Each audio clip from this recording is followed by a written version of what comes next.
하겠습니다. 자, 우리 학생들 아주 이번에 겨울방학은 많이 길었던 것 같아요. 하지만, 물론 이제 시간이 좀 지나긴 했지만, 이제 오늘부터 정상 수업으로 생각을 하시고, 여러분들이 그동안에 부족했던 시간을 좀 더 단축하는 의미에서 여러분들이 좀 더 같이 한번 우리 좀 서로 협조해서 노력을 좀 같이 하기를 바라겠습니다. 자, 오늘 강의는 이제 2학년 과목입니다. 2학년 과목의 전공 과목인데 키네지올로지라는 과목명입니다. 지금 교수님 밑에 첫 장에 지금 모바일 번호가 나와 있습니다. 그 다음에 이메일을 여러분들 첫 화면에 띄워놨는데 앞으로 여러분들이 연락할 수 있는 두 가지 방법입니다. 그래서 모바일을 이용하시든 이메일을 이용하시든 혹시 또 채팅방을 이용하지 않으시더라도 수업 종료 후에 혹시 여러분들 불편한 점 있으면은 모바일을 이용하시든지 이메일로 연락을 주시면은 교수님이 다음 수업 시간에 참고를 하든지 아니면 개인적으로 연락을 드릴 수 있는 거는 연락을 드리도록 하겠습니다. 자, 일단 소개를 보게 되면 오늘 수업할 내용은 과연 그럼 운동학이라는 게 무엇인가? 다음에 여러분들이 과연 이 운동학의 과목을 학습함으로써 앞으로 여러분들한테 물리치료사로서의 여러분들의 도움이 얼마나 되는지 이런 내용들을 담고 있습니다. 그다음에 두 번째는 운동 형상학입니다. 자세한 내용은 이제 본문으로 들어가면서 설명을 하도록 하겠습니다. 자, 우선 교수님이 교재를 먼저 소개를 좀 하도록 하겠습니다. 그 맨 밑에 유만이라는 키네지올로지라는 근육뼈대 계통의 기능 해부학 및 운동학의 내용을 담고 있는 유만의 저서입니다. 그래서 교수님이 이 책을 선정하게 된 계기는 교수님이 과거에 임상에서 환자분들을 치료할 때 좀 더 부족했던 내용이 이 책을 한 권을 접하면서부터 조금 많은 특히 운동학 쪽으로 많이 도움이 됐던 교재였습니다. 그래서 교수님이 학교에 와서 학생들을 가리키면서 부족하지만 이런 내용을 좀 더 우리 학생들이 미리 안다면 훗날 여러분들이 물리치료사로서 또 재활을 하는 과정에서 조금 더 역학적으로 여러분들한테 도움이 될까 해서 이 교재를 선택을 좀 했습니다. 뭐 선배들한테 얘기를 들으셨겠지만은 아마 여러분들이 훗날 이 교재는 여러분들이 물리치료사로서 역할을 할 때 평생을 같이 가야 될 책 중에 하나라고 교수님은 생각을 합니다. 그래서 여러분들이 교재는 구입을 하셔야 되는데 이 교재 구입에 관해서는 아마 대표를 통해서 여러분들이 공동 구매를 하시든지 아니면 개인 구매를 하시든지 해서 다음 주까지는 아마 교재를 함께 이용하시는 게 좋을 것 같습니다. 자, 그럼 교재에 대한 설명은 이것으로 좀 간단하게 마치고요. 일단은 이 유만이라는 저자의 이 내용입니다. 그래서 그 유만은 운동학은 스포츠, 예술 또는 의학에서 수행되는 인간 움직임에 대한 연구이다라고 정의를 했습니다. 자, 과연 그러면 우리가 과연 스포츠라든지 예술보다는 아마 여러분들이 가장 관심 있는 거는 과연 그러면 우리가 의학 쪽에서 과연 어떻게 인간 움직임에 대해서 연구를 할 것이냐, 이런 부분들이 가장 여러분들의 관심사가 아닐까 생각입니다. 사실 인간의 움직임은 딱 정의하기가 참 어렵습니다. 그 다음에 인간 움직임을 연구한다는 자체부터가 너무나 다양성을 갖고 있기 때문에 복잡하고 다양하고 여러 가지 패턴에서 움직이는 거기 때문에 정말 연구라는 말 자체가 정말 한편으로는 굉장히 어려움에 닥치는 문제가 있기도 합니다.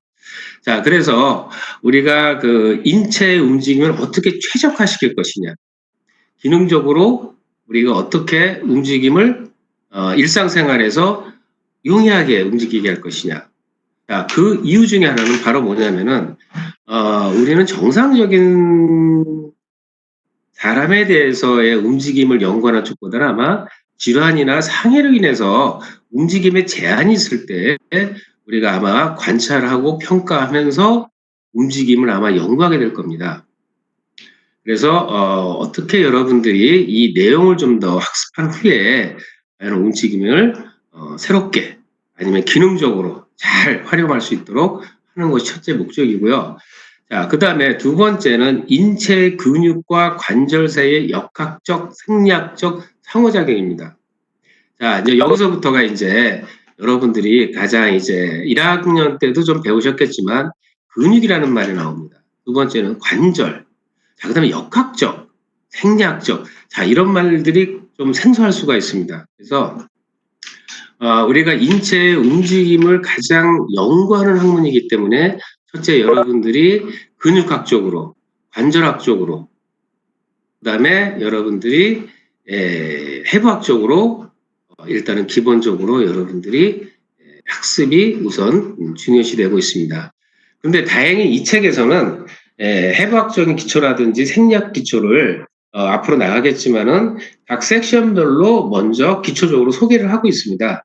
그래서 여러분들이 혹시라도 나는 해부학을 잘 모르는데요. 혹시 나는 생리학을 잘 모르는데요. 너무 걱정하실 필요는 없습니다. 앞으로 교수님과 같이 학습을 하면서 기초부터 여러분들이 차근차근 배워나가시면 되니까 여러분들이 함께 잘 따라오시면 됩니다. 그래서 이런 상호작용이 왜 필요하냐면은 자, 빨간색으로 붉은색으로 교수님이 표시를 했지만 비정상적인 움직임에 대한 질병입니다. 예를 들자면은 자, 어깨에 손상을 입었습니다. 자, 어깨에 손상을 입다 보니까 일상생활에서 어깨를 사용하기가 너무 어려워요. 자, 이럴 경우에 여러분들이 이제 조금 전에 얘기한 것처럼 역학적으로나 생리학적으로 여러분들이 연구를 하시게 됩니다. 어떻게 보면 연구보다는 이제는 이제 학습이 먼저겠죠. 그래서 학습을 먼저 이제 하시게 됩니다. 그 다음에 또 뜻하지 않은 외상이 발생할 수가 있습니다. 운동 경기 중에 외상이 발생할 수도 있고 아니면 교통사고라든지 추락이라든지 다른 원인에 의해서 외상이 발생할 수가 있습니다. 이런 경우에도 우리가 비정상적인 움직임이 발생할 수밖에 없겠죠. 그 다음에 또 우리가 살아가면서 특히 퇴행성으로 인해서 변경될 수가 있습니다. 근육 뼈대 조직들이. 그래서 이런 퇴행성의 조직들을 또 어떻게 예방하고 또 어떻게 관리를 하면서 기능적으로 또 일상생활을 할 수 있게끔 만들어줄 것이냐. 이런 내용들을 담고 있는 것이 이 유만의 운동학 책에서의 내용들입니다. 그래서 특히 유만은 재활 관점에서 이 책의 내용을 많이 싣고 있습니다. 그래서 이 한 권의 책의 모든 것을 다 대변할 수는 없습니다. 하지만 여러 연구자들이 연구한 결과를 토대로 해서 이 책의 내용이 좀 구성이 되어 있기 때문에 좀 부족하나마 그래도 우리가 재활할 때 많은 도움이 되지 않을까 생각이 듭니다.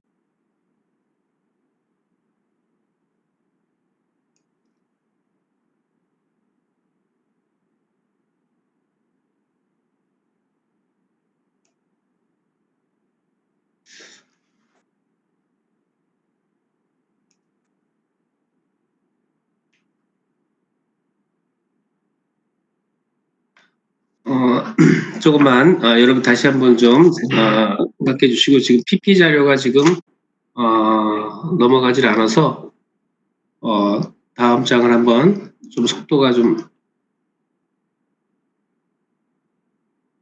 느린 것 같습니다.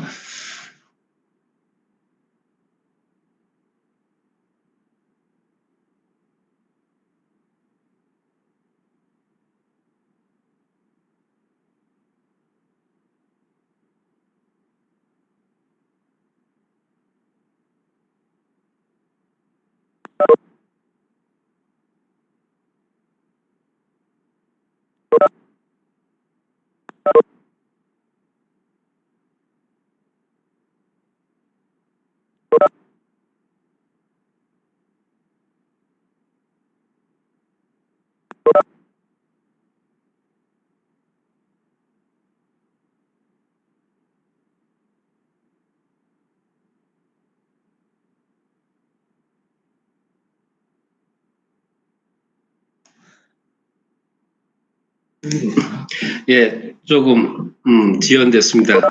그 흔히 방송 사고라고 얘기하죠. 화면이 조금 넘어가질 않아가지고 다시 교수님이 또 좀 수정을 했습니다. 자, 그러면 지금부터 이제 정의를 얘기하겠습니다. 자, 그러면 과연 운동학이라는 게 무엇이냐? 합성어입니다. 자, 키네시스라는 자, 그리스의 어원으로 말하면 움직인다는 말입니다. 움직임을 로지, 학문, 연구하는 학문이다 이렇게 생각하시면 됩니다. 그래서 우리가 이제 움직임을 연구하는 거는 곧 이제 인체, 신체를 얘기합니다. 그래서 우리 인간의 움직임을 연구하는 학문을 이제 여러분들이 학습하신다 생각하시면 됩니다. 자, 그러면 이거를 이 책의 내용을 보게 되면 이제 키네메티스라는 운동 형상학과 키네티스라는 운동 역학으로 두 가지로 구분이 되어 있습니다. 그래서 운동 형상학은 뼈 운동 형상학, 그러니까 오스테오, 뼈 운동 형상학과 가스로 관절 운동 형상학으로 두 가지 형상을 나눌 수가 있습니다. 그래서 교수님은 이 책 한 권이 1학기와 2학기로 사실은 좀 분류를 했습니다. 그래서 1학기 동안에는 운동 형상학을 위주로 특히 뼈와 관절의 형상학에 대해서만 설명을 드릴 것이고 2학기 때는 키네티스라는 운동 역학, 특히 운동 역학은 특히 힘의 원리를 이용하는 학문입니다. 그래서 2학기 때는 근육 위주로 운동 역학을 여러분들이 아마 배우시게 될 겁니다. 자, 이렇게 챕터별로 이렇게 운동 형사학과 운동 역학을 나눈 이유는 여러분들이 근육학을 거의 2학년 1학기 때 학습을 많이 하시더라고요. 타 과목에서.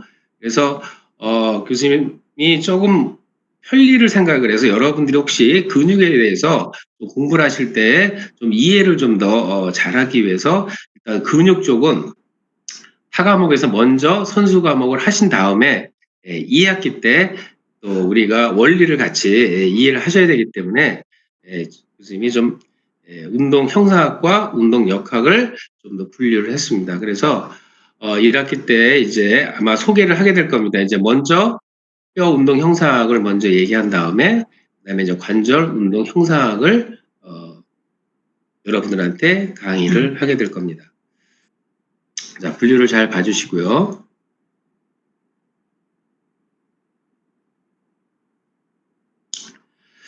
자, 이제 목적입니다. 사실은 우리가 이 운동학을 배우면서 가장 중요한 것이 신체에 대한 재활 부분입니다. 자, 여러분들 잘 아시겠지만 이제 물리치료사가 여러분들이 되시게 되면은 이제 많은 페이션트 환자분들의 기능을 위해서 재활을 하시게 됩니다. 그래서 이제 아까 말씀드린 신체 재활을 하게 되는데 이 운동학을 완전히 여러분들이 이해를 하셔야만 되는 이유 중에 하나가 뭐냐면은 자, 머스큘러 스켈레탈, 그러니까 근골격계의 이런 그 질환에 대해서 여러분들이 이제 앞으로 4년 뒤에는 합리적인 평가를 하실 줄 아셔야 됩니다. 4년 동안의 학습 과정에서는 각 파트별로 교수님들한테 과목에 대해서 여러분들이 학습을 하시지만은 4년간의 배운 내용을 가지고 여러분들이 물리치료사의 면허를 취득 후에 이제 환자분들을 아마 1대1로 만나시게 되면은 가장 중요한 것이 합리적인 평가를 잘 하셔야 됩니다. 평가에 실패를 하게 되면은 목표가 틀려지게 됩니다. 예를 들어서 이런 예를 하나 드리겠습니다. 평가가 얼마나 중요한지.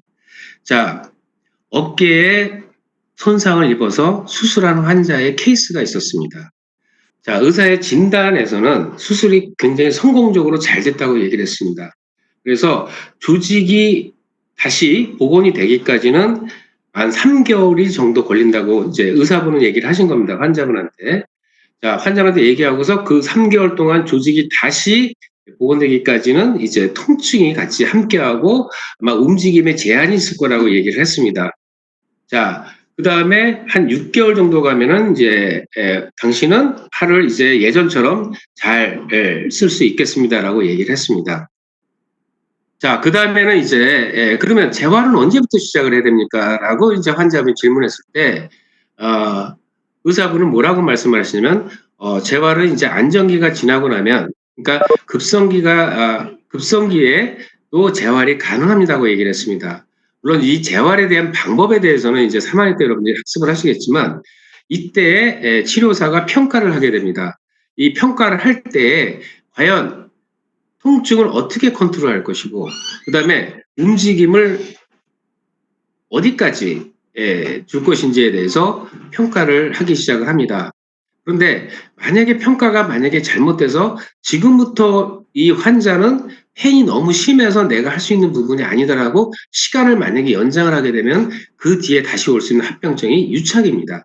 그래서 오히려 조직이 다시 회복기를 가져도 유착이 돼버리게 되면 또 다른 시간을 또 소비하게 됩니다. 그래서 여러분들이 아마 이제 2학년이니까 측정의 평가라든지 아마 평가 항목의 과목들이 있을 겁니다. 이 과목들을 여러분들이 학습을 잘 해놓으셔야 됩니다. 그래서 곧 이 평가는 그 환자의 목표 설정에 굉장히 중요한 시기에 여러분들이 접근할 수 있는 아주 중요한 지침이 되기도 합니다. 자, 그 다음에 더 중요한 건 또 뭐냐면 정확한 진단이겠죠. 근데 사실 우리가 진단을 두 가지로 구분할 수 있습니다. 물리치료 관점하고 만약에 의학적인 관점에서 볼 때 의학적인 관점에서의 진단은 분명히 의사 선생님이 내릴 겁니다. 하지만 교수님은 여기서 진단은 뭐냐면은 기능적인 진단을 한번 얘기를 하고 싶습니다. 그래서 이 기능적인 진단을 했을 때 여러분들이 이런 평가를 통해서 과연 이분의 진단이 과연 무엇일지 이런 것들이 하나 세세하게 여러분들이 이제 만들어 나가야 된다는 거죠. 자, 요 정확한 진단에 대해서는 교수님이 이제 어깨편부터 들어갈 때 다시 한번 설명을 하겠습니다. 왜 평가와 진단이 중요한지. 자, 그 다음에 또 치료사들이 해야 될 일 중에 하나가 바로 뭐냐, 아까 연구를 해야 된다고 그랬습니다. 그 중에 하나가 뭐냐면 이제 얼마나 효과적인 치료를 만들어낼 것이냐입니다. 그래서 여러분들이 잘 아는 것처럼 요즘에 보면 도수치료라는 말들을 많이 합니다. 도수치료. 우리 학생들도 보면은 교수님 나중에 저 도수치료 할 겁니다. 이렇게 말씀들을 많이 하시는데, 자, 이 도수치료라는 것은 하나의 메소드입니다. 그러니까 뭐 하나의 특정적인 거를 딱 하나만 가지고 하는 게 아니라 여러 가지의 여러분들이 가지고 있는 지식을 어떻게 응용을 하는 겁니다. 그래서 훗날에 또 여러분들이 연구를 하시게 되면은 어떤 운동 방법에 대해서 여러분들이 또 실험을 통해서 여러분들이 또 제시할 수도 있습니다. 그래서 이 치료사가 가장 할 수 있는 것 중에 하나가 또 뭐냐면은 운동 방법을 계속 연구하는 겁니다. 또 개발을 해야 됩니다.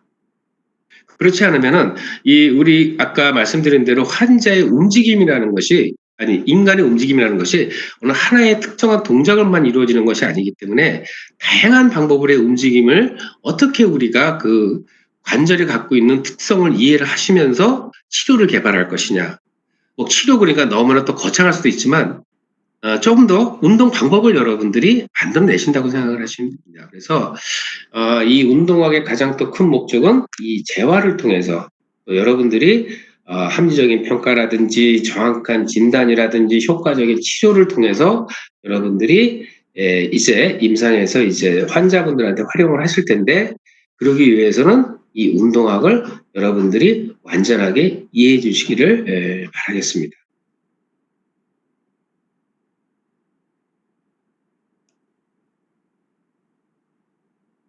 자, 우선 정의를 먼저 또 살펴보도록 하겠습니다. 그러면 운동 형상학이라는 게 과연 무엇이냐를 한번 보도록 하겠습니다. 일단 교수님이 정의를 한번 읽어볼게요. 운동을 만들어내는 힘이나 토크는 고려하지 않고 바디의 운동만을 묘사하는 역학의 한 분야라고 얘기를 했습니다. 자, 혹시 여러분들 이 말 뜻이 뭔지 이해하시겠습니까? 자, 그럼 하나하나 보도록 하겠습니다. 자, 운동이라는 게 과연 뭘까요? 운동, 모션.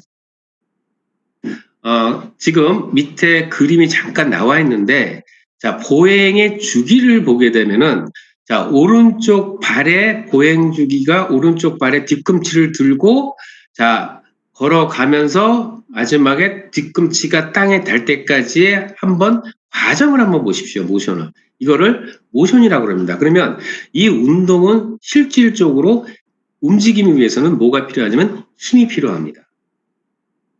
힘이라는 거는 원래 그 밀거나 당기는 것이 힘이죠. 그래서 실질적으로 우리가 힘이라는 것은 안정 상태나 아니면 동적이나 정적이나의 어떤 힘에 의해서 움직임이 시작되는 것을 우리는 운동이라고 생각하시면 됩니다. 자, 그러면 지금 여기 말한 대로 운동을 만들어내는 힘, 자, 밀거나 당기는 힘. 자, 토크는 뭐냐면 우리가 토크는 회전의 효과입니다. 그리고 우리 앞으로 배우시겠지만은 이 관절들은 거의 회전 운동을 한다고 얘기를 합니다. 로테이션을 하기 때문에 그러면 이 토크는 결론적으로 그 회전에 대한 효과이기 때문에 어떤 힘에 의해서 회전력을 만들어내지는 고려하지는 않는다는 겁니다. 단지 이 전체적인 모션을 할 때는 필요합니다. 근데 아까 이거는 언제 배우신다고요? 2학기 때 운동 역학에 가서 이제 배우시게 됩니다. 자, 그러면 바디의 운동만을 묘사하는 역학의 한 분야니까 요것이 바로 뭐냐면 지금 여러분들 이 사진에서 보이는 것처럼 그냥 움직임을 보시는 겁니다. 아, 저것이 어떻게 저렇게 움직이지가 아니라 아, 저렇게 걷는구나. 이렇게 형상만 보시면 됩니다. 자, 지금 아주 날씨 좋은 봄철입니다. 여러분도 혹시 머릿속에 나비가 날아가는 모습을 한번 상상을 해보십시오. 자, 나비가 꽃에 앉았다가 날아가고 다시 꽃에 앉을 때 나비는 날개짓을 하고 있습니다. 그럼 여러분들은 나비가 날아갈 때, 아름다운 나비가 날아가는구나 생각을 하시지, 나비가 어떻게 저렇게 추진력을 가지고 저렇게 날개를 접었다 폈다 할까? 이렇게 생각하지는 않으실 겁니다. 그것이 바로 뭐냐면은, 아, 나비가 날아가는구나. 저 꽃에서 저 꽃으로 날아가는구나. 이쁘네. 참 이쁘게 잘 날아가네. 이것이 바로 형상학이라는 겁니다. 그것만이 이번에 1학기 때 배울 내용이라는 겁니다. 자, 그럼 모션과 그러면은 무브먼트는 과연 무엇을 얘기하는 거냐? 요거를 좀 분리를 할게요. 자, 모션은 이 그림에 보듯이 시간에 따른 위치의 변화입니다. 간단히 정의하면. 자, 그럼 시간에 따른 위치의 변화를 하기 때문에 결론 뭐가 필요합니까? 힘이나 돌림의 토크가 필요한 겁니다. 그런데 형사학에서는 아까 우리 형사학에서는 이제 그런 힘이나 토크는 고려하지 않는다 그러는데 자 그럼 모션과 그럼 무브먼트 지금 차이라는 거니 그럼 무브먼트는 뭡니까? 여러분들 요즘 코로나19 때문에 아마 영화관 가시기가 많이 힘들 거로 알고 있습니다. 그러나 누구나 한 번쯤은 영화를 봤을 거라고 생각을 합니다. 자 그러면 자, 어느 모 영화를 여러분이 처음 볼 때 각 프레임이 넘어가기 시작을 합니다. 한 프레임, 한 프레임, 한 프레임이 넘어가기 시작합니다. 그래서 처음과 끝의 프레임들을 다 합치면 이제 한 편의 영화를 여러분들이 이제 상영을 했구나 이렇게 생각을 합니다. 자, 그러면 요즘 얘가 지금 영화를 예를 들지만 영화의 한 프레임 한 프레임이 각 뭐냐면은 무브먼트라고 생각하시면 됩니다. 그러니까 우리 신체 분절에 각 가지고 있는 관절들의 분절들의 하나하나가 움직임을 만들어내는 것을 여러분들은 무브먼트라고 생각하시면 됩니다. 그러면 우리가 예를 들어서 손을 움직여서 내가 물체를 잡기 위해서는 팔굽 관절, 손목 관절, 어깨 관절이 다 필요합니다. 그런데 만약에 어깨 관절에 손상을 입게 되면은 우리가 리칭하기가 물건을 잡기가 굉장히 어려움을 느낄 겁니다. 그러면 여러분들이 볼 때는 하나의 모션이 완전한 동작이 이루어지지 않고 있는 거죠. 자, 그러기 위해서는 과연 무엇을 찾아내야 됩니까? 어깨의 문제로 인해서 내가 지금 컵을 못 친다면 이 하나의 신체 분절, 어깨 분절에 대해서 여러분들이 해결을 해주셔야 우리가 완전한 모션을 하게 됩니다. 다시 한번 얘기하지만 여러분들 영화 상영 도중에 만약에 한 프레임이 만약에 넘어갔거나 아니면 한 프레임이 이래서 문제가 만약에 된다면 여러분들은 하나의 모션, 하나의 영화 한 편을 보더라도 아마 그것이 기억에 남을 겁니다. 그렇듯이 우리가 인간의 움직임을 완전하게 모션을 하기 위해서는 각 신체 분절의 기능을 여러분들이 만들어 주셔야 된다는 것이 바로 이 운동 형사학을 먼저 이해하시고 그다음에 운동 역학을 이해하셔야만 우리가 기능을 회복할 수 있는 거라고 생각을 합니다. 자, 다시 한번 정리하면 운동 형상학은 힘이나 토크를 고려하지는 않습니다. 그래서 단지 신체 운동만을 묘사하는 거니까 여러분들이 그 점에 대해서 먼저 잘 생각을 해주시고요. 그 다음에 우리가 완전한 모션을 위해서는 신체 분절마다의 각 기능을 여러분들이 재활을 통해서나 회복을 시켜 주셔야 된다는 얘기입니다.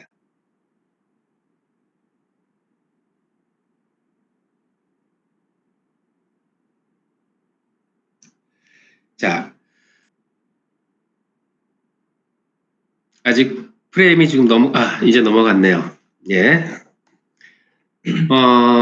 자, 그러면 두 번째 정의가 이제 트랜슬레이션, 병진 운동이라는 게 과연 무엇이냐. 자, 그럼 첫 번째, 우리가 이제 공학적으로 보게 되면 이제 병진 운동은 직선과 곡선 운동을 한다고 얘기합니다. 근데 지금 우리가 배우는 건 사실 신체에 대한, 인체에 대한 신체의 움직임을 배우는 거기 때문에 어떤 공학적인 것보다는 이제 인체 쪽으로의 설명을 드리도록 하겠습니다. 그러면 병진 운동이 과연 어디서 일어나는 것일까요?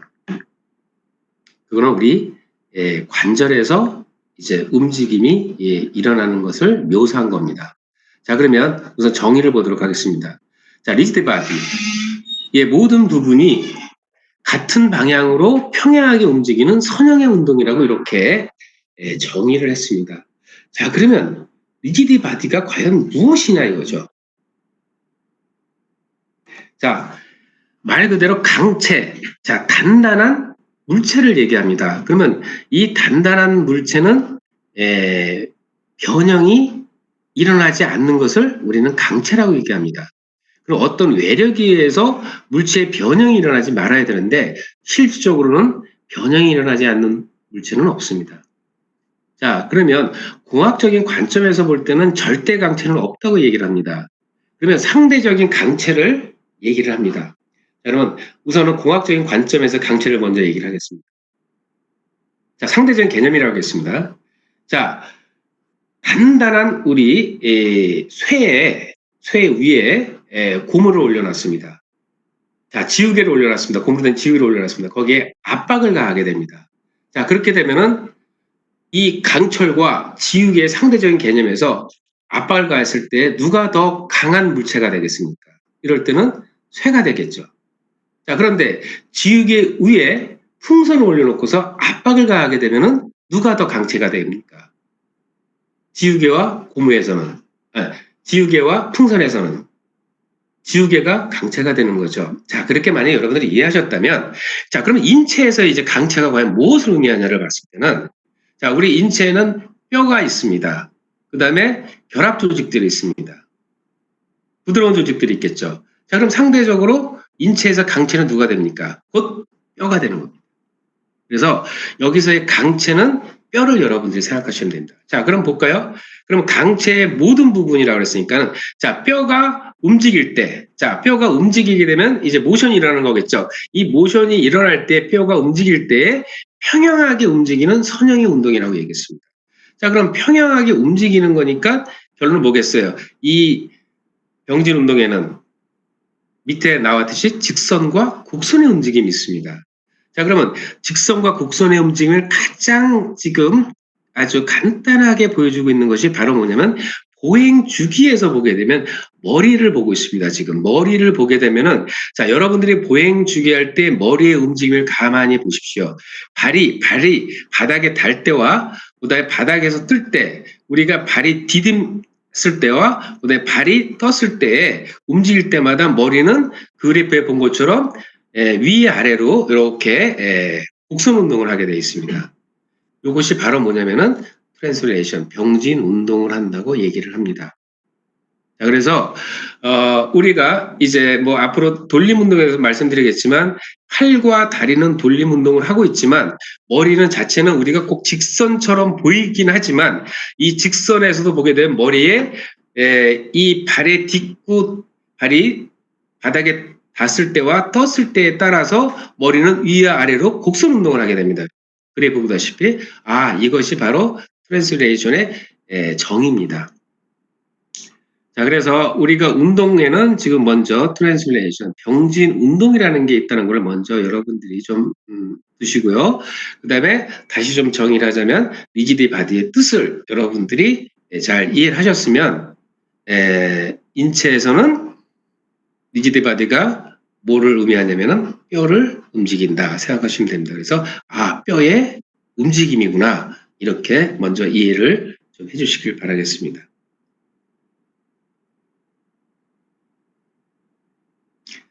자, 그 다음에 두 번째 운동이 있습니다. 로테이션입니다. 돌림 운동이라는 게 있습니다. 자, 여러분들이 한번 여기 밑에 사진의 그림도 있지만 먼저 한번 시계를 한번 생각을 해보죠. 시계가 각 시간마다의 시계 바늘이 돌아가게 됩니다. 그럼 시계 바늘이 돌아가기 위해서는 항상 중앙에 뭐가 있냐면 점이 하나 있습니다. 그것이 바로 뭐냐면 중심점이라고 생각을 하시면 됩니다. 자, 그러면 시계가 돌아가면서 뭐를 그리냐면 원을 그리죠. 자, 그럼 여기 정의를 보게 되면 강체가 어떤 중심점에 대해 원을 그리는 경로로 움직이는 운동이라고 얘기를 했습니다. 자, 그럼 강체가 아까 뭐라고 그랬습니까? 뼈라고 얘기했습니다. 그러면 뼈가 곧 시계로 따지면 시계 바늘입니다. 그럼 뼈가 움직일 때는 항상 어떤 피버트 포인트, 중심점이 필요합니다.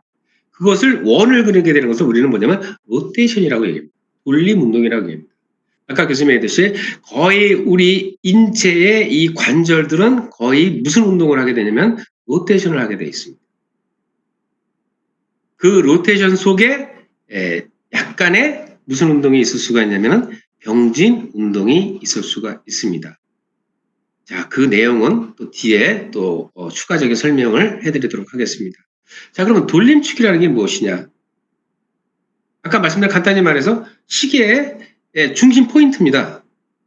그래서 신체나 신체 각 분절의 각 운동을 위한 중심점이 되겠죠. 자, 그러면 지금 시간이 10시 약 3분을 갖고 있습니다. 그러면 10시와 작은 바늘이 10시에 있고 큰 바늘이 2분에 가 있으면 거기에 생기는 각도가 바로 뭐겠습니까? 각 운동입니다.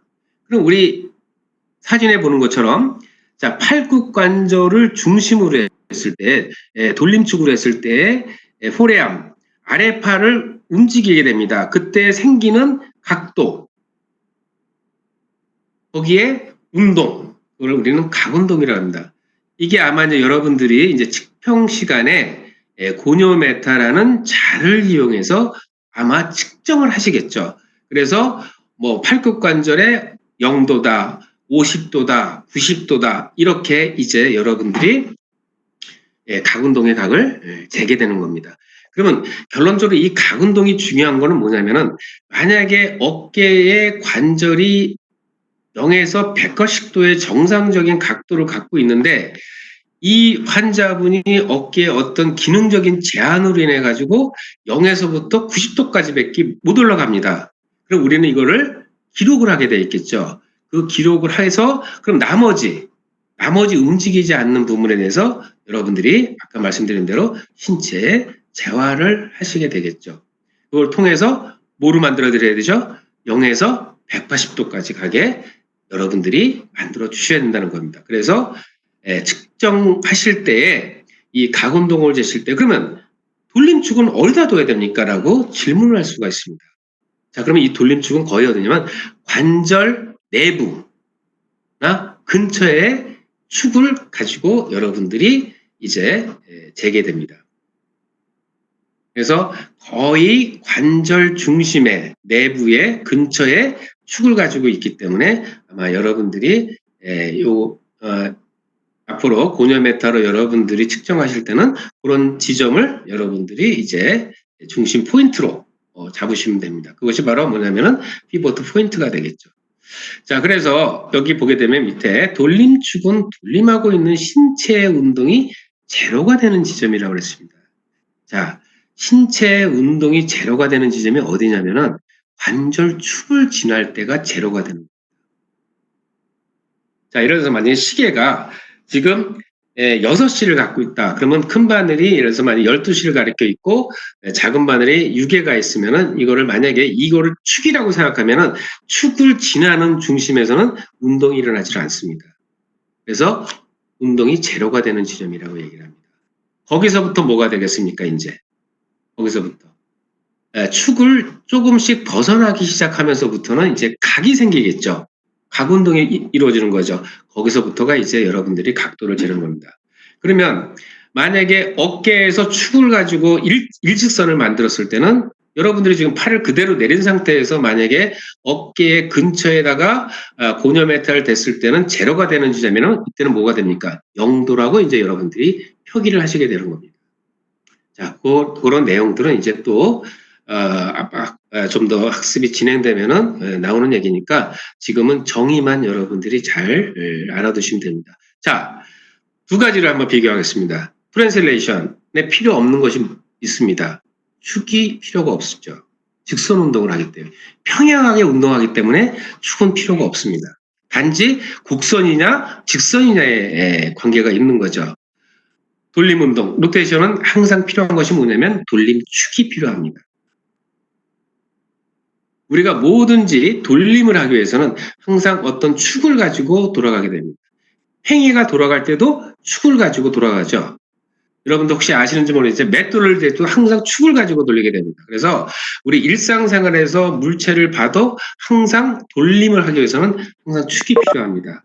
그런데 인체에서는 다시 말씀드리면 인체에서는 축을 명명하기가 딱 어디다가 항상 축을 항상 여러분들 어깨 돌릴 때 어떤 뭐 맷돌이라는 것처럼 항상 축에다가 이렇게 기준점을 두는 건 아니죠. 그래서 여기서 아까 말씀드린 대로 우리의 축은 항상 가상적으로 관절 근처 아니면 관절 내부의 중심 이렇게 명명을 하는 겁니다.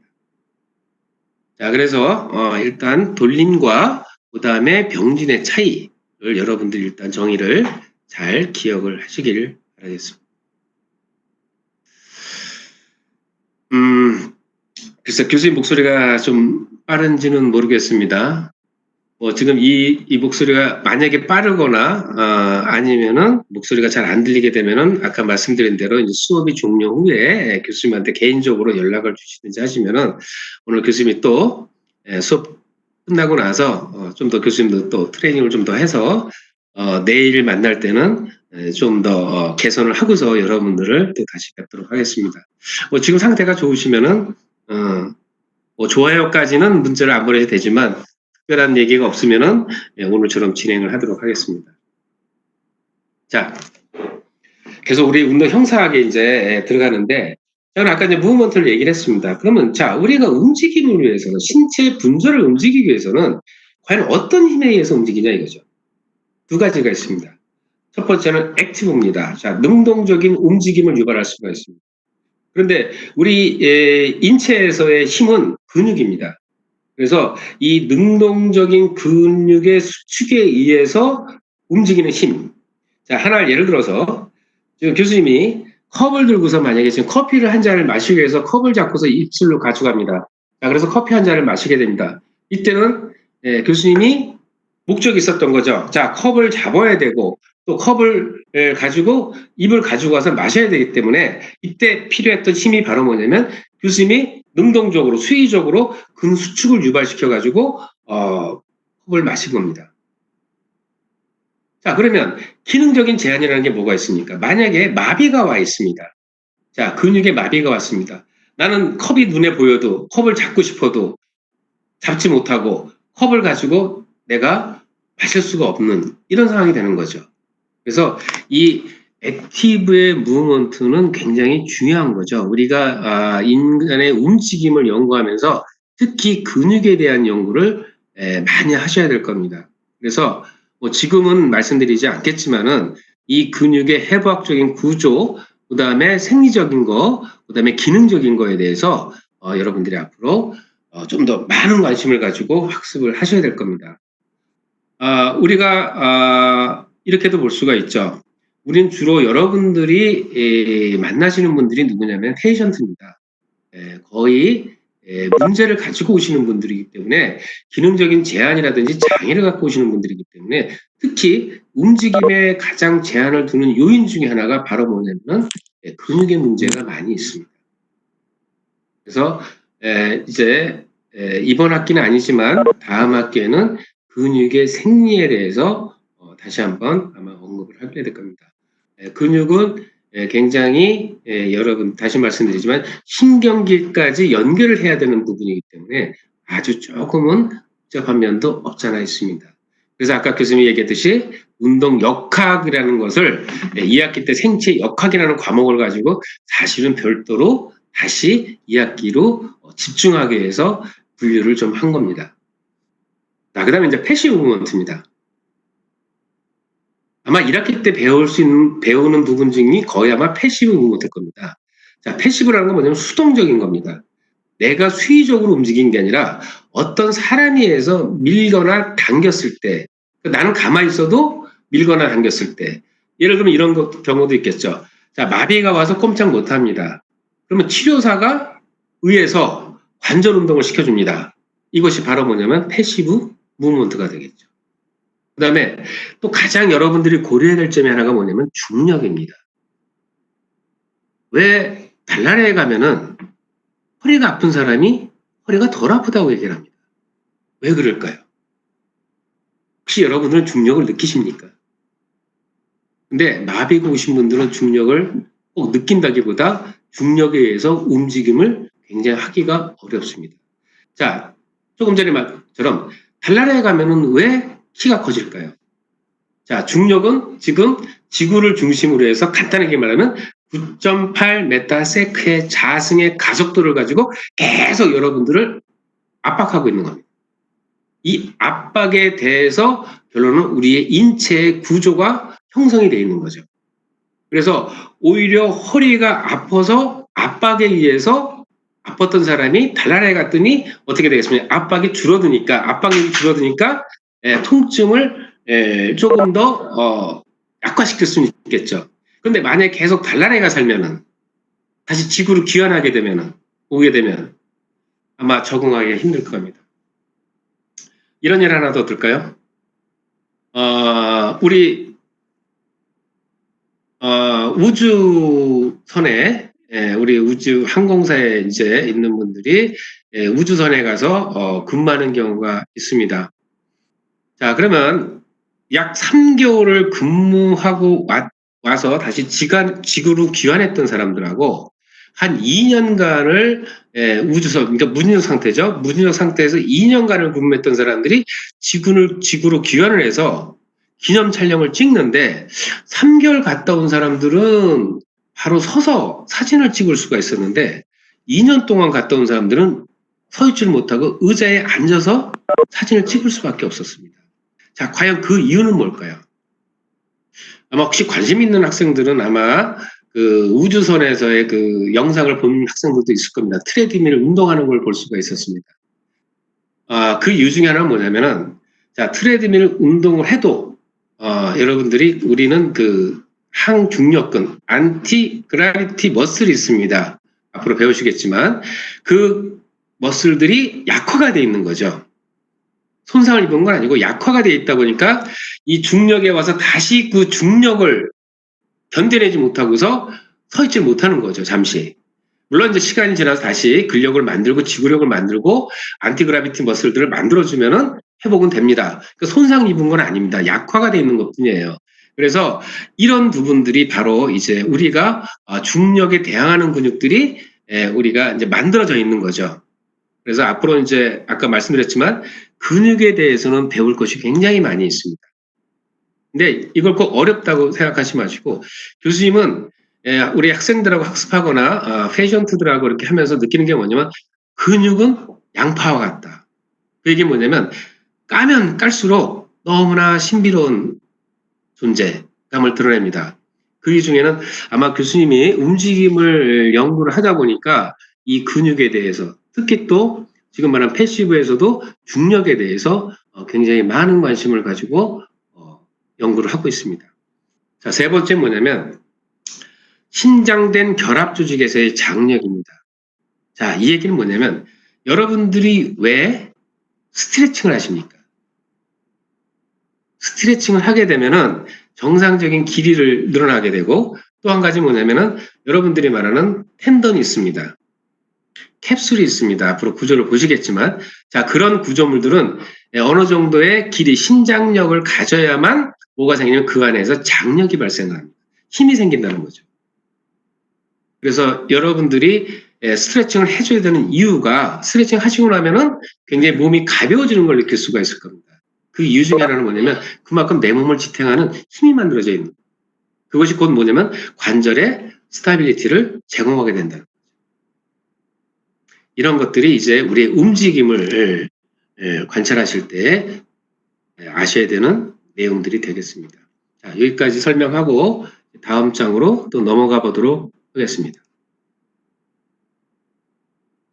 자, 우리가 운동 형상을 이해하기 위해서는 아까 첫 번째 여러분들의 변인들을 아셔야 되는데, 자, 아까 나비 형상을 한번 보십시오. 자, 나비가 A라는 지점에서 B라는 지점으로 날아갈 때 한번 보십시오. 자, A라는 위치, 포지션이 필요하죠. 자, 날개짓을 하기 위해서는 이제 벨로시티가 속도를 내야 되겠죠. 여기에 벨로시티는 크기를 가지고 있고 방향을 가지고 있습니다. 그래서 B라는 지점으로 날아가게 됩니다.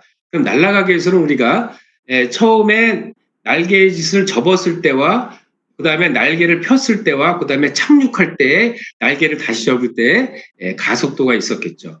그래서 이 가속도를 가지고 우리의 형상학을 얘기를 할 수가 있습니다. 그래서 운동 형상학에서는 세 가지 포지션, 벨로시티, 액셀레이션 이런 것들의 변인 요인들을 여러분들이 먼저 알고 계셔야 될 것 같습니다.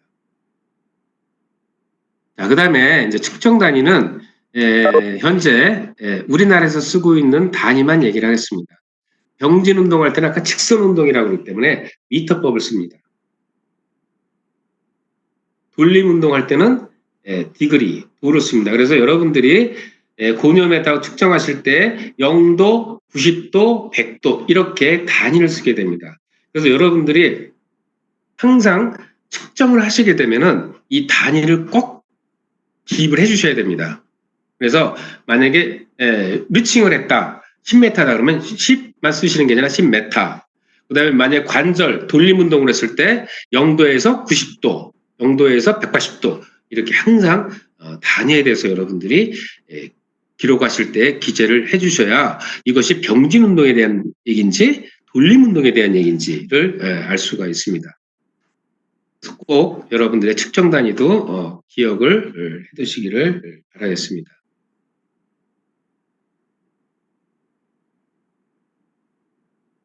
자, 그러면 이제 운동 형상학을 이제 두 가지로 아까 분리를 했습니다. 첫 번째는 뼈 운동 형상을 분리를 했습니다. 두 번째는 관절 운동 형상을 분리했습니다. 자, 첫 번째 뼈 운동 형상을 보겠습니다. 자, 그럼 뼈 운동 형상이라는 게 무엇이냐? 그 다음에 이것이 왜 필요하냐? 보겠습니다. 자, 지금 현재 공학계에서 말하는 거는 일단 우리는 3차원의 공간에서 활동을 한다고 얘기를 합니다. 그래서 3차원의 공간에서 우리가 움직임을 지금 만들어내기 때문에 일단은 3차원의 좌표계를 먼저 참고해서 세 가지의 면에 대해서 분류를 합니다. 자, 그런데 지금 이 사진을 봤더니 아나토믹 포지션이라는 말을 교수님이 기재를 해놨습니다. 자, 그러면 아나토믹 포지션이 뭘까요? 자, 지금 이 본 모델의 자세가 아나토미컬 포지션입니다. 자, 눈은 어디로 가 있을까요? 눈은 정면을 응시하고 있습니다. 자, 팔은 자, 손바닥을 보시면 손바닥은 하늘을 향하고 있는 자세입니다. 자, 만약에 이 손바닥이 하늘을 향하지 않고 반대로 되어 있다 그러면 이때는 위치와 방향이 명명히 틀려지게 됩니다. 그래서 항상 모든 기준은 해박적 자세를 여러분들이 기초로 해서 위치와 방향을 설정을 했습니다. 그래서 아나토미 포지션을 꼭 여러분들이 머릿속에 두시길 바랍니다. 자, 그 다음에 우리가 반을 나누게 되면 좌우로 나누게 되겠죠. 자, 그 다음에 앞과 뒤로 나눌 수가 있고, 그 다음에 위와 아래로 나눌 수가 있습니다. 근데 앞으로 이제 학습을 하시겠지만, 때로는 척추편이라든지, 때로는 앵클, 발에 가서는 방향이 약간 바뀔 수도 있습니다. 그거는 그때 가서 설명하는데 가장 기본적인 면들만 지금 소개를 하겠습니다.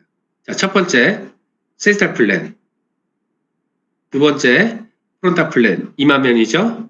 세 번째, 호리존탈 플랜, 수평면입니다. 자, 세지탈 플랜, 시상면입니다. 자, 세지탈은 말은 뭐냐면은 도망가는 병사를 향해서 뒤에서 창을 던졌을 때 병사가 창에 찔려서 된 상황, 이거를 세지탈이라고 합니다. 그럼 결론적으로 보겠어요. 이 창이 결론은 뒷장에서 얘기했지만 축이 되는 겁니다.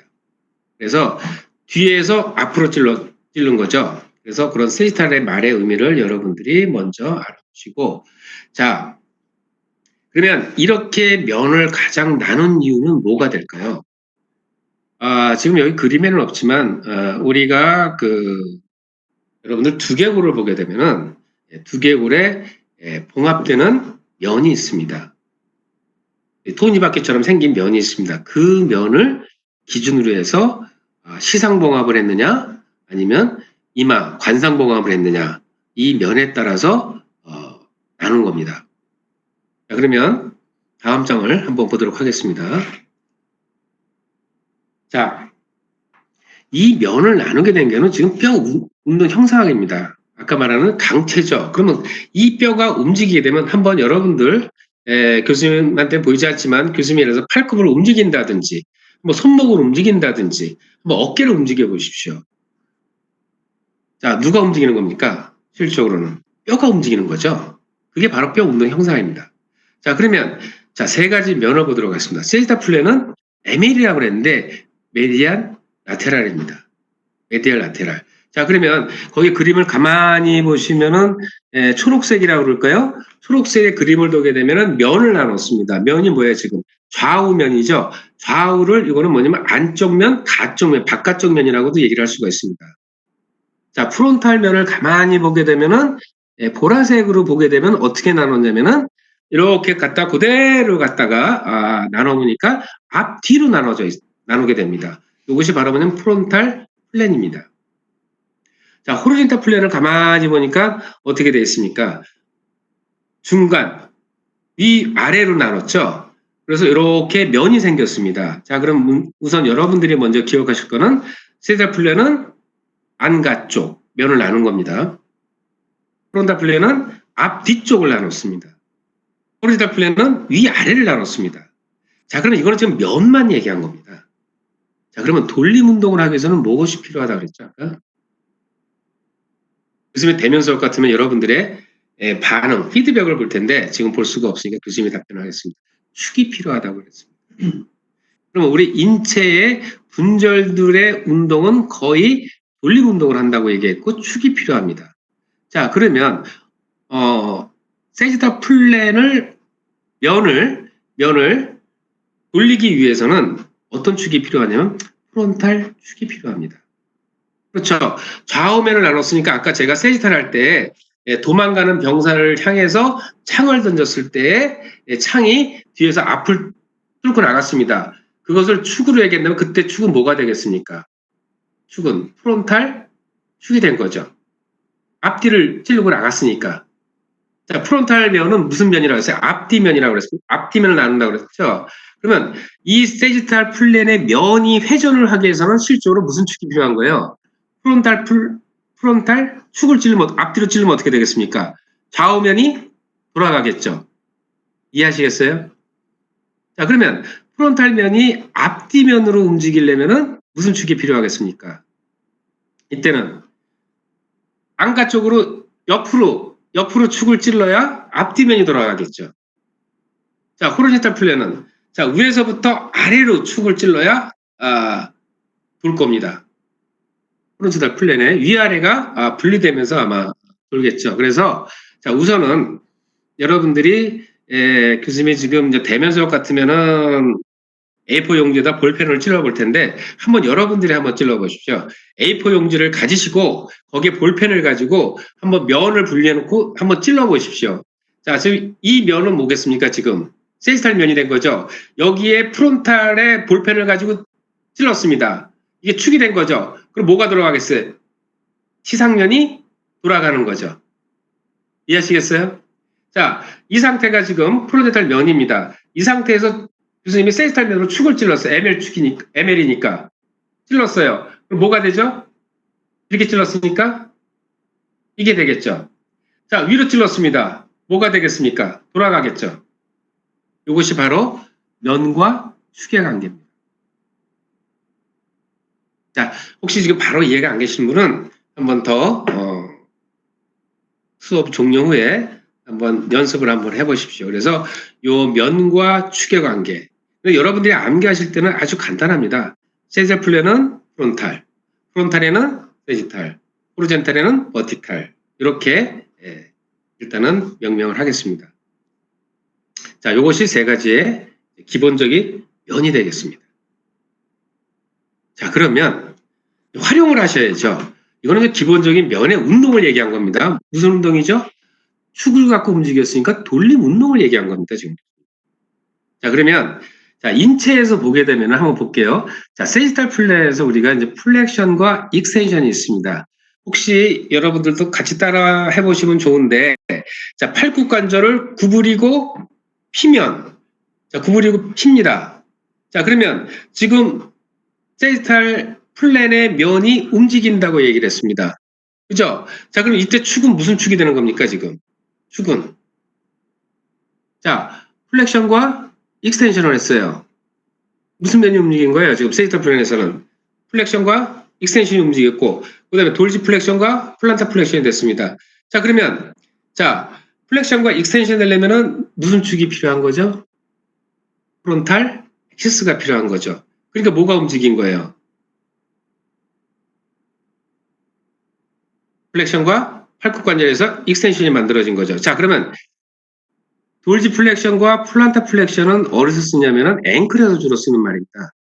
돌지 플렉션과 플란타 플렉션은 자, 발등을 올렸을 때, 발등을 발바닥으로 내렸을 때, 이것이 바로 이제 발등에 쓰는 용어입니다. 이거는. 그래서 그다음에 포워드, 그다음에 백워드. 자, 몸통을 구부리고 뒤로 접겼을 때, 이것이 이제 밴딩입니다. 그래서 자, 다시 말하는 대로 세이탈 플랜의 면이 움직이기 위해서는 바로 프론탈의 액세스가 필요한 겁니다. 자, 그럼 프론탈 플랜을 볼까요?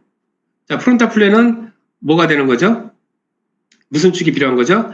세지탈 액세스가 필요합니다. 그럼 에비덕션과 아닥션이 일어나죠. 자, 혹시 지금 교수님이 에비덕션, 아닥션, 플렉션, 익스텐션 지금 조금 있다 보면 이제 디베이션 이런 얘기를 하는데 혹시 여러분들이 지금 이 플렉션이나 익스텐션의 의미를 혹시 아시는지는 교수님이 지금 피드백을 못 받겠습니다. 혹시 만약에 이 내용들을 배우셨으면은 지금 교수님에게는 세이탈 플랜과 축에 대한 얘기는 그렇게 어려운 얘기가 아닌데 교수님 볼 때는 좀 설명을 하다 보니까 플렉션이나 익스텐션이 과연 의미를 아냐를 교수님이 한번 물어보고 싶은 거예요. 만약에 이 내용을 배우셨죠? 그러면은 여러분들이 그러면 교수님이 요 내용은 플렉션이냐, 포워드냐, 에비덕션 이런 거는 이제 각 관절의 섹션으로 가면 나오니까 우선은 그러면 이것만 간단하게 한번 설명을 드리겠습니다.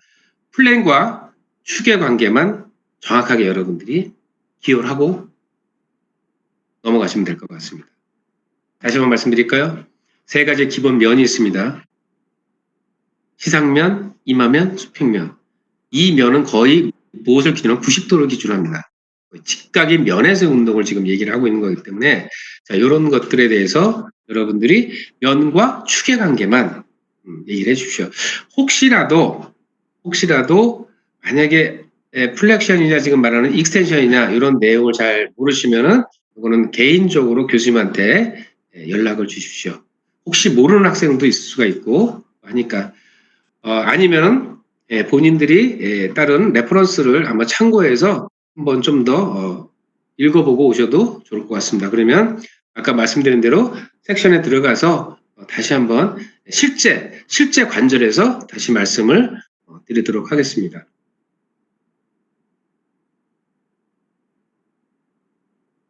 자, 요 내용만 이제 하고 이 내용을 먼저 보도록 하겠습니다.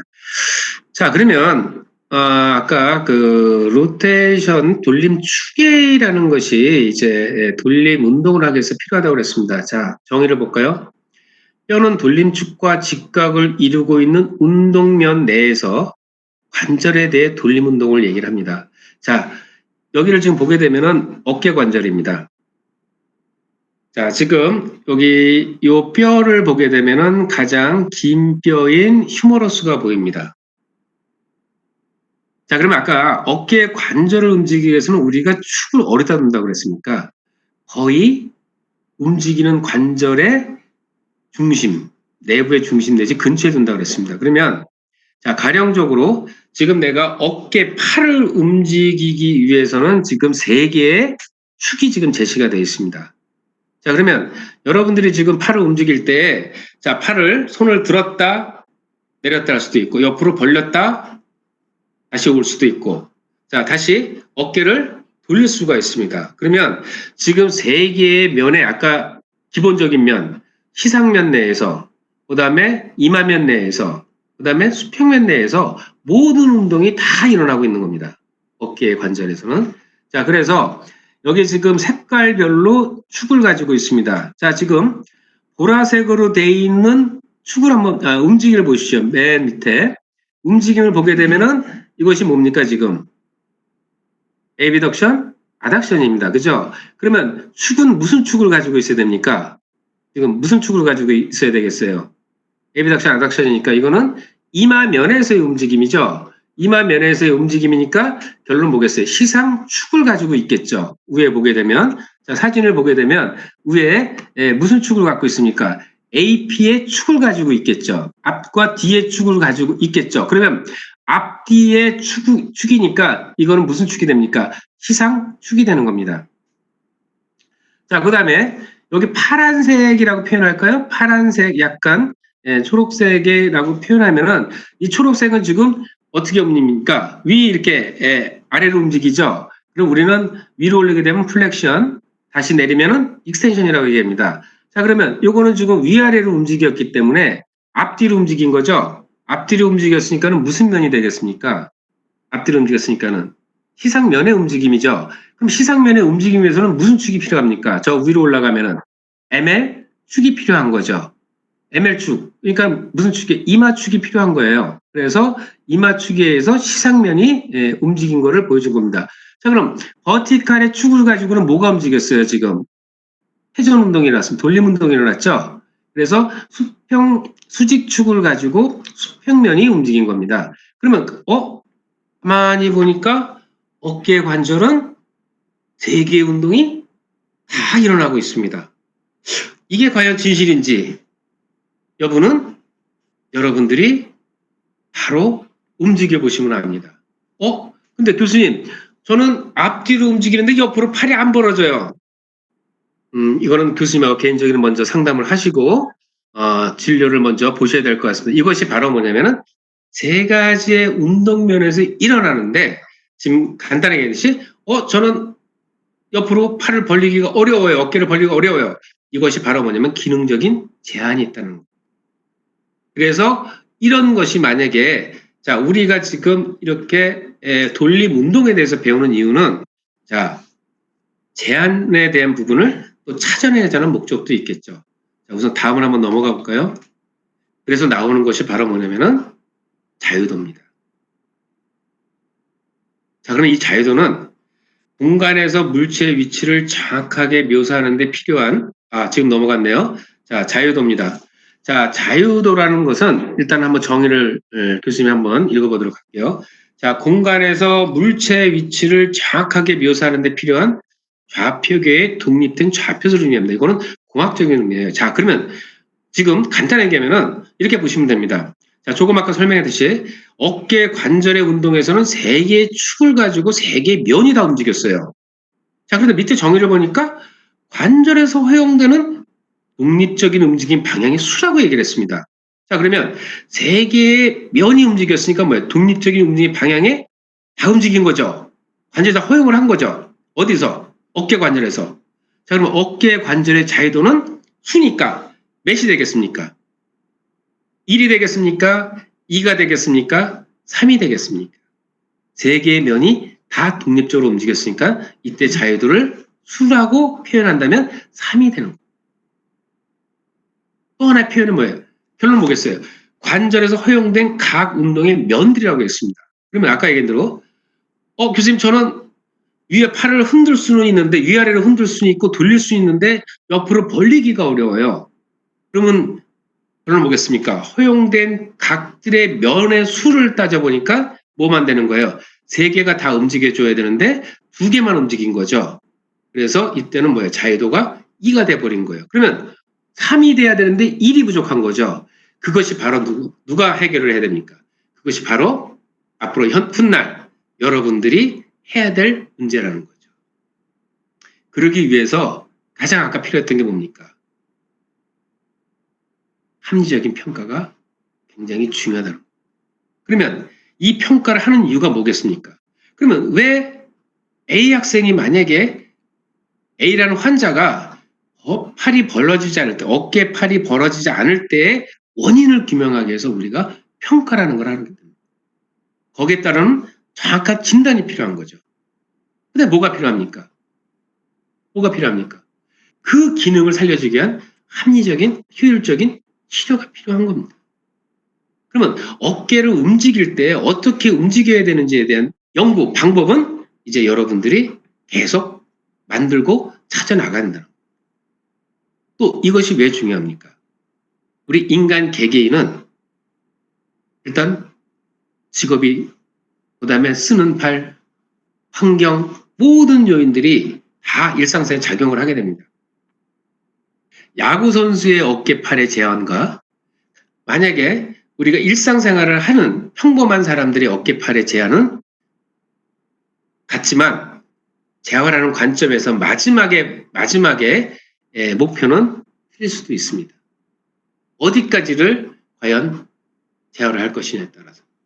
만약에 야구 선수 투수의 재활을 일반 환자의 재활과의 똑같은 시간과 시기를 둔다면, 방법을 똑같이 한다면 재활에 실패를 할 겁니다. 그래서 일단 자유도에 대해서만 정리하고 이제 수업을 종료를 이제 할까 합니다.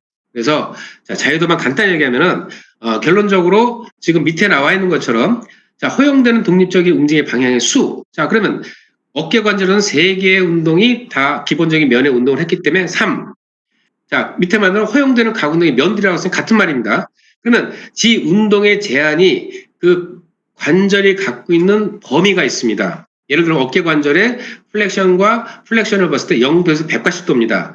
그러면 180도까지 나와줘야 허용된 각 운동이라고 얘기를 할 수가 있습니다. 그런데 만약에 0에서 90도밖에 안 나온다면 마지막 90도는 제한 요소가 되기 때문에 이제 여기서는 여러분들이 뭐라고 이제 기재를 하게 되겠죠. 이제 기록에.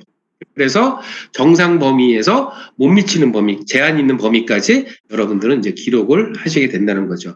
거기에 따라서 여러분들이 이제 목표를, 재활 목표를 설정을 하시면 된다는 겁니다. 그래서 이 관절의 자유도는 관절마다 다 틀립니다. 그러면 하나만, 어깨 관절은 3입니다. 팔굽 관절은 1입니다. 손목 관절은 2입니다. 그러면 이 상지에서의 팔에서의 자유도를 총 합치면 얼마가 되는 겁니까? 3, 1, 2. 총 얼마가 나와야 되죠? 6이 나와야 됩니다. 그런데 아까 말한 대로 무브먼트, 하나의 관절마다, 섹션마다 나오는 자유도가 1이 나와야 되는데 1이 정확히 나오지 않을 때, 2가 나와야 되는데 2가 제한이 있을 때. 이런 것들을 알기 위해서는 여러분들이 일단은 자유도라는 의미를 잘 알아두시면 됩니다. 곧 뭐랑 연결하는 거죠? 이 자유도를 알기 위해서는 그건 뭐예요? 고니오메타로 여러분들이 각 운동을 이제 재시면 됩니다. 그래서 도로 여러분들이 표시를 하면 됩니다.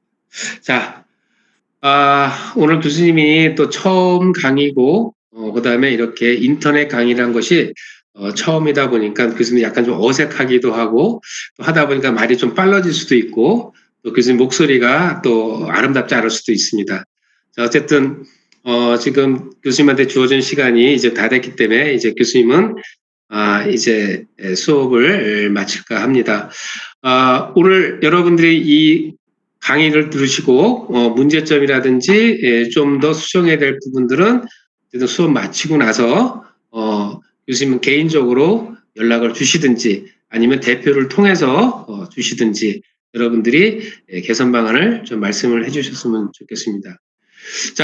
하루빨리 코로나19가 종식이 돼서 여러분들하고 강의실에서 대면하면서 또 교수님의 다양한 액션을 통해서 여러분들한테 좀 이해를 돕고자를 희망을 하겠습니다. 우리 또 내일 만날 시간이 있기 때문에 교수님은 여기서 오늘 수업을 마치도록 하겠습니다. 여러분들하고 함께한 75분 수업 시간 행복했습니다. 내일 뵙도록 하겠습니다. 감사합니다.